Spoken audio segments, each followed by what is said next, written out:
el drama de los desplazados por la violencia no cesa. Según CODES, ONG que estudia este fenómeno, en el primer trimestre de este año, es decir, en tiempos de pandemia, se registraron 11.000 desplazamientos individuales en el país.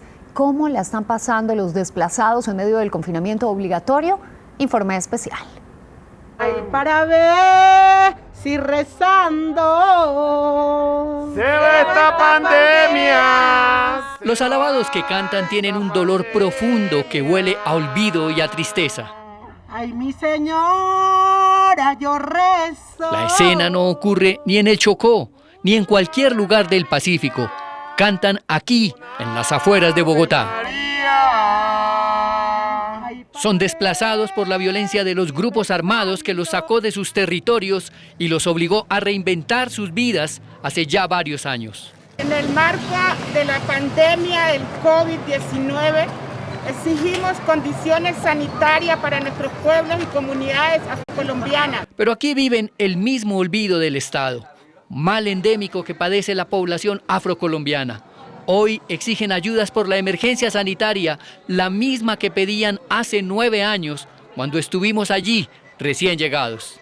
Hoy son las mismas calles que nunca conocieron el pavimento, testigos de la misma súplica. Señor presidente, necesitamos que usted tenga un enfoque diferencial con la población afrodescendiente directamente. Marino Córdoba es el director de Afrodes, Asociación Nacional de Afrodescendientes Desplazados. El curtido líder social cuenta que su gente vive una situación crítica porque son invisibles ante las ayudas oficiales. Hoy, en el marco del COVID, esta familia, por ser víctimas del conflicto armado, han sido dejadas por fuera, porque gran parte de ellos no hacen parte del registro de víctimas que se tiene en el país o que tiene la Unidad Nacional de Víctimas. En ese sentido, no aparecen registrados como tales.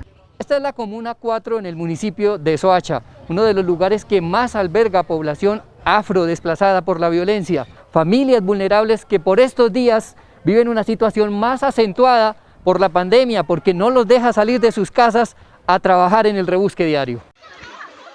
Y lo peor de todo es que el desplazamiento forzado no cesa.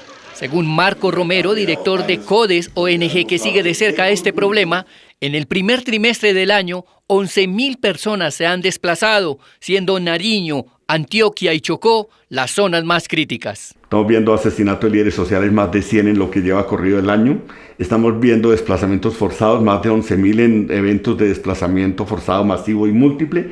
Estamos viendo amenazas, paros armados, estamos viendo distintas formas de violencia. Desde su oficina, Marco se refiere a este auto que emitió la Corte Constitucional, donde pide protección integral para las víctimas. La medida de la Corte es muy importante porque está diciendo los derechos de las víctimas se tienen que mantener su curso como venían y tienen que avanzar el gobierno en atender los derechos en tanto víctimas, pero todas las víctimas deben también ser cobijadas por las medidas frente a la pandemia. No basta decir yo aumenté unos subsidios de Familias en Acción para algunas familias. Bueno, yo quiero matar a Corragray. Y eso es lo que piensan los desplazados. No hay suficientes ayudas y el hambre toca a sus puertas. Don Antonio Paz, uno de tantos desplazados de Soacha, se las arregla con un poco de sopa para su numerosa familia. ¿Qué está cocinando ahí? Mazamorra, maíz. La mazamorra de maíz. ¿Para cuántas personas? Esos son para 13 personas. ¿Y le alcanza para cuánto? Un día completo. Un día. Don Antonio cuenta que desde que empezó el confinamiento son muy pocas las ayudas que ha recibido y tampoco ha podido trabajar. Únicamente un bono de 50.000 pesos que lo dieron a mi esposa y dijeron que de una vez fuera cierto, como decir, a Sautimazo, ya tenía que cambiar, el resto en ninguna parte. Para Daniel Rendón, miembro de la Mesa de Participación de Víctimas de Soacha, el gobierno está incumpliendo con esta tarea de proteger a la población desplazada en medio de la pandemia. Quieren que tú asumas con tus propios recursos una situación que decretó el gobierno nacional a través de unos decretos, ¿cierto? Esa es una responsabilidad del gobierno nacional, no de la persona, porque son cuestiones ajenas a nuestra propia voluntad. La gente tiene que quedarse confinada. En la alcaldía de Soacha dicen que no desconocen la necesidad de la gente e intentan que los recursos lleguen a más personas. Por la sentencia T025 que la población desplazada es población en extrema vulnerabilidad, pero también entendemos que Soacha, como principal receptor de población víctima, tiene un mayor número de población en extrema vulnerabilidad. Por esa razón hemos focalizado y hemos optimizado los recursos, garantizando que no solo se queden los recursos en cabeza de unas pocas personas. Para evitar el desgaste logístico que implican las ayudas alimentarias, es decir, los mercados, desde CODES han hecho una propuesta al Tribunal Constitucional.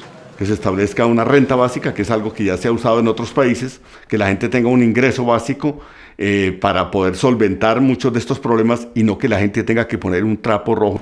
Gente como los habitantes del Oasis, enclave de afros que resiste el tiempo, que no serán los últimos porque los hechos muestran que los señores de la guerra no están en cuarentena y no cesan los desplazamientos.